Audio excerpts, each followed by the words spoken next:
Quels sont les bénéfices de la foi pour un chrétien? Quels sont les bénéfices de la foi pour un chrétien?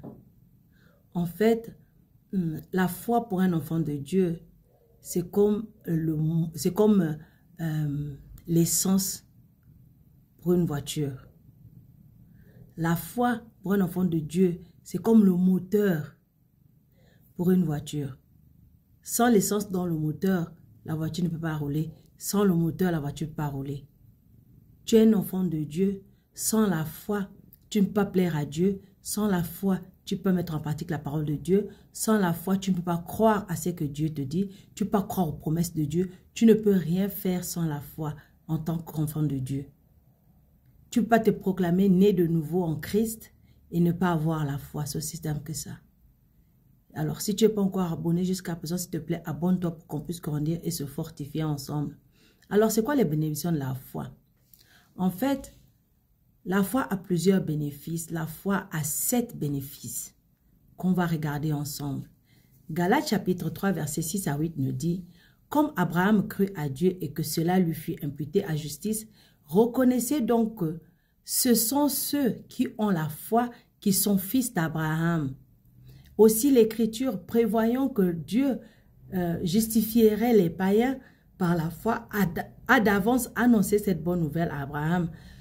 Toutes les nations seront bénies en toi. » Donc la foi, c'est cette promesse-là. La foi, c'est ce qui permet que tu puisses bénéficier de la promesse d'Abraham. Quand tu dis les bénédictions d'Abraham t'appartiennent, les bénédictions d'Abraham t'appartiennent par la foi que tu as en Jésus-Christ. Deuxièmement, par la foi, tu es justifié. Pourquoi? Parce que Galates chapitre 2, verset 16 dit « Néanmoins, sachant que ce n'est pas par les œuvres de la loi que l'homme est justifié, mais par la foi en Jésus-Christ, nous aussi nous avons cru en Jésus-Christ afin d'être justifiés par la foi en Christ et non par les œuvres de la loi, parce que nulle chair ne sera justifiée par les œuvres de la loi. » Donc, tu es justifié par la foi. Aussi, par la foi, tu reçois la vie éternelle. Jean chapitre 5, verset 24 dit, « En vérité, je vous le dis, celui qui écoute ma parole et qui croit à celui qui m'a envoyé a la vie éternelle et ne vient point en jugement, mais il est passé de la mort à la vie. » Alors, autre chose, donc numéro 4, la foi, par la foi, tu reçois le Saint-Esprit.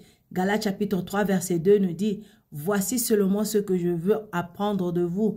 Est-ce par les œuvres de la loi que vous avez reçu l'Esprit ou par la prédication de la foi? » 5e point, le chrétien qui a la foi a la liberté de s'approcher de Dieu et d'entrer en communion avec lui. Éphésiens chapitre 3, verset 12 dit, « En qui nous avons par la foi en lui la liberté de nous approcher de Dieu avec confiance. » Et Hébreux chapitre 10, verset 22 dit, « Approchons-nous avec un cœur sincère dans la plénitude de la foi, les cœurs purifiés d'une mauvaise conscience et le corps lavé d'une eau pure. » Le 6e point, la personne qui a la foi reçoit l'exaucement de ses prières.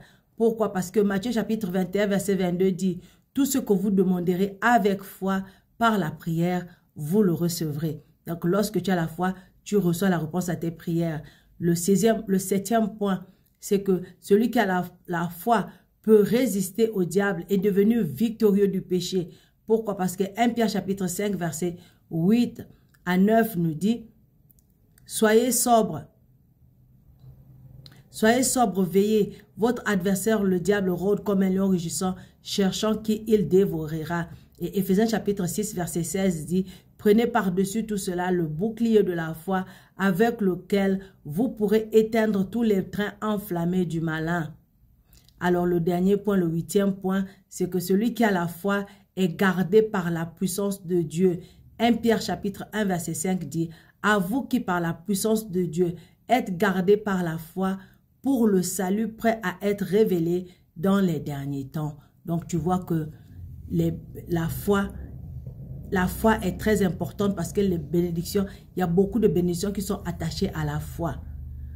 Tant que tu n'as pas la foi, toutes ces bénédictions que je viens de citer, les 8 bénédictions que je viens de citer, n'auront pas d'effet dans ta vie. Alors apprends à marcher par la foi et Dieu agira certainement dans ta vie. Shalom.